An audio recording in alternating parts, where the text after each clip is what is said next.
Hi everybody. I am cutting up the avocados so that I can freeze dry them, and I washed all of my avocados before I cut them, because if you're like me, you go through and probably pick up 5 avocados before you decide to pick one.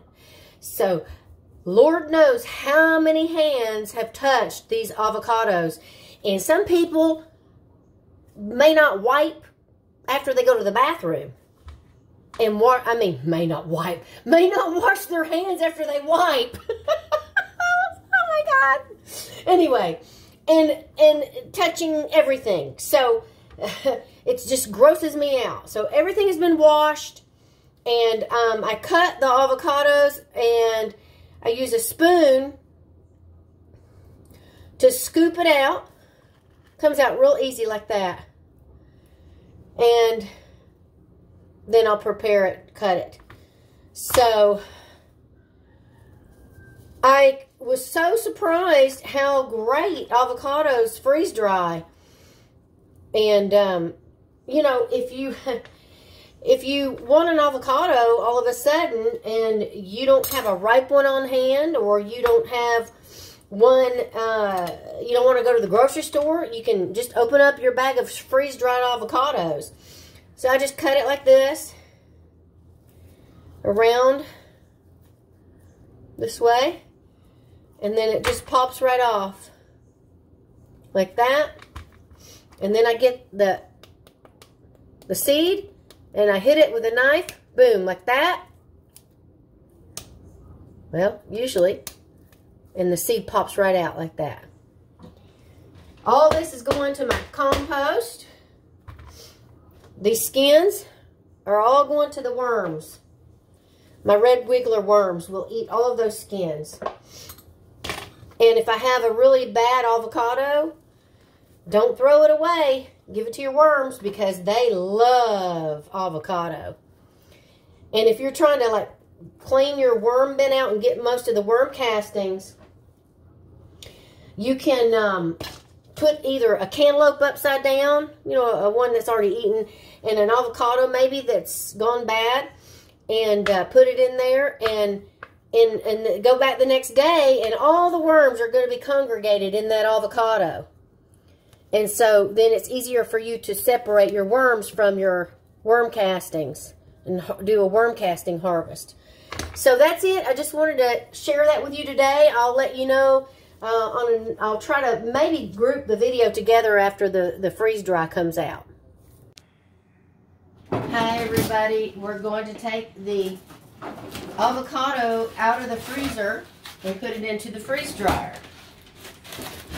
Let's see what this bad boy looks like. Oh, snap-a-rooney. Look at that. Okay, I'll follow you. All right. Never mind the water.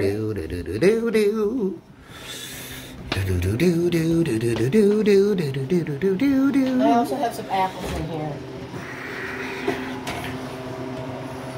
So we gotta wait 24 hours, sometimes 30-something hours. I gotta load the rest of the trays. Into the harvestright.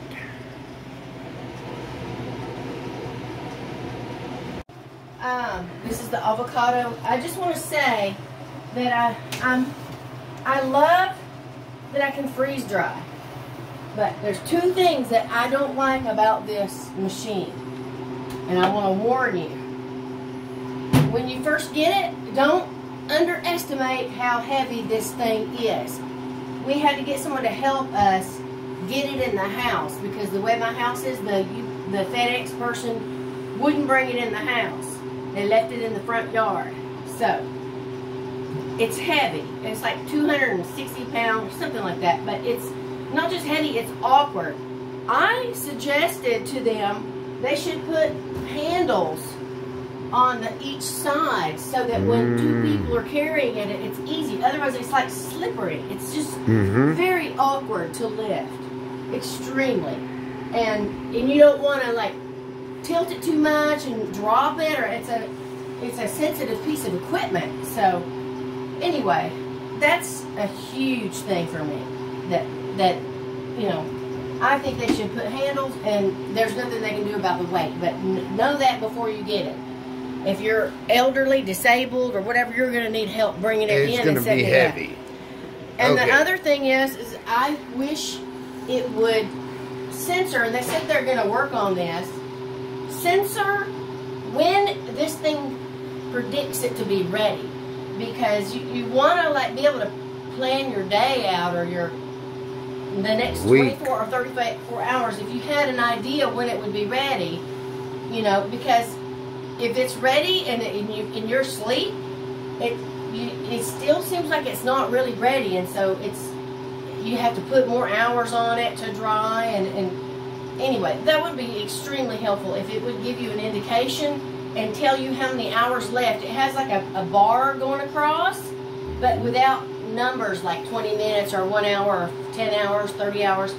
That would be great. Besides that, I'm pretty happy with this, and I can't think of anything else I would change.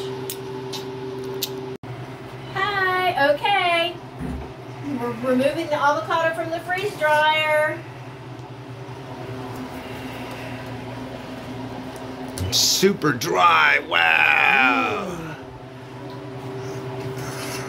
Okay, into the Mylar bags.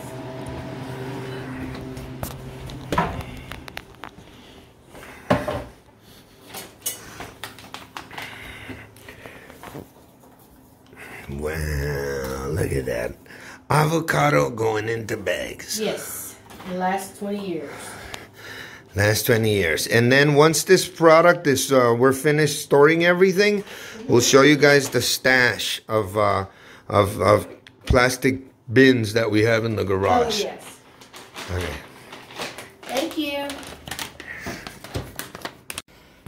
Okay, here's what Boris wanted to show you guys.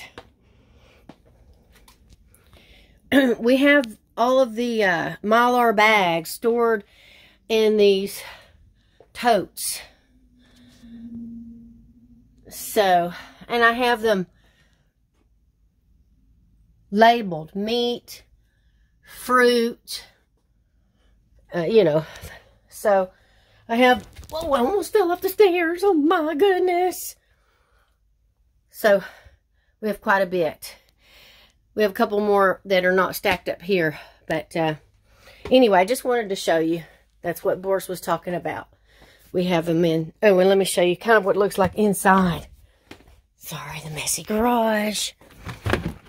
Okay. So, we have all the bags. Apples and the date. Raw bell peppers. Avocado. You want to put, too, if it's raw or cooked.